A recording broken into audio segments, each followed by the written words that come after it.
Skin type ഏതാണെന്ന് നിങ്ങൾക്ക് എല്ലാവർക്കും അറിയുന്ന കാര്യമായിരിക്കും. പക്ഷേ എന്തൊക്കെ പ്രൊഡക്ട്സ് എങ്ങനെയൊക്കെ യൂസ് ചെയ്യണമെന്ന് നമുക്ക് കുറച്ച് പേർക്കെങ്കിലും സംശയമുള്ള കാര്യമായിരിക്കും. അപ്പോൾ അങ്ങനെയുള്ളവർക്ക് വേണ്ടിയിട്ടാണ് ഞാൻ ഈ ഒരു വീഡിയോ ചെയ്യുന്നത്. ആദ്യം തന്നെ നമ്മൾ ടോണേഴ്സൊക്കെ ചൂസ് ചെയ്യുമ്പോൾ നോൺ ആൽക്കഹോളിക് ആയിട്ടുള്ള പ്രൊഡക്ട്സ് ചൂസ് ചെയ്യാനായിട്ട് ശ്രദ്ധിക്കുക.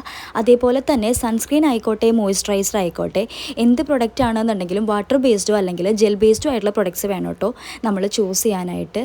പിന്നെ ഞാൻ ഇപ്പോൾ കാണിക്കുന്ന പ്രൊഡക്റ്റ് നിങ്ങൾക്ക് എല്ലാവർക്കും അറിയുമായിരിക്കും. കോസാറെക്സിൻ്റെ ഓൾ ഇൻ വൺ ക്രീമാണ്. ഇത് ഓയിലി കോമ്പിനേഷൻ സ്കിൻ ടൈപ്പ് ഉള്ളവർക്ക് യൂസ് ചെയ്യാനായിട്ട് കുഴപ്പമൊന്നുമില്ല. നല്ല ഡീഹൈഡ്രേഷൻ തന്നെയാണ് തരിക. അതേപോലെ തന്നെ ആക്നെ പ്രോൺ സ്കിൻ ഉള്ളവരാണെന്നുണ്ടെങ്കിൽ അവർക്ക് യൂസ് ചെയ്യാം, പക്ഷേ വളരെ കുറച്ച് ക്വാണ്ടിറ്റി മാത്രം എടുത്തിട്ട് യൂസ് ചെയ്താൽ മതി കേട്ടോ. ഞാൻ നേരത്തെ പറഞ്ഞ പോലെ നല്ല രീതിക്ക് ഡീഹൈഡ്രേഷൻ ആയിരിക്കും. പിന്നെ യൂസ് ചെയ്യുകയാണെന്നുണ്ടെങ്കിലും ഇതുപോലെയുള്ള ഏതെങ്കിലും മാറ്റിഫൈങ് സൺസ്ക്രീനിൻ്റെ കൂടെ വേണം നിങ്ങൾ പെയർ ചെയ്തിട്ട് യൂസ് ചെയ്യാനായിട്ട്. ഇത് ഫോക്സ്റ്റൈലിൻ്റെ പ്രൊഡക്റ്റാണ് കേട്ടോ. പിന്നെ നമ്മുടെ സ്കിൻ ടൈപ്പ് ഓയിലി ആണെങ്കിലും ചിലർക്കൊക്കെ നല്ല ഗ്ലോ ആയിട്ടിരിക്കാൻ നല്ല ഇഷ്ടമായിരിക്കും. അപ്പോൾ അങ്ങനെയുള്ളവർക്ക് ഈ ഒരു പ്രൊഡക്റ്റ് യൂസ് ചെയ്ത് നോക്കാം കേട്ടോ. ഇതും ഫോക്സ്റ്റൈലിൻ്റെ സൂപ്പർ ഗ്ലോ മോയ്സ്ചറൈസറാണ്. അപ്പോൾ അത്രയേ ഉള്ളൂ. ബൈ.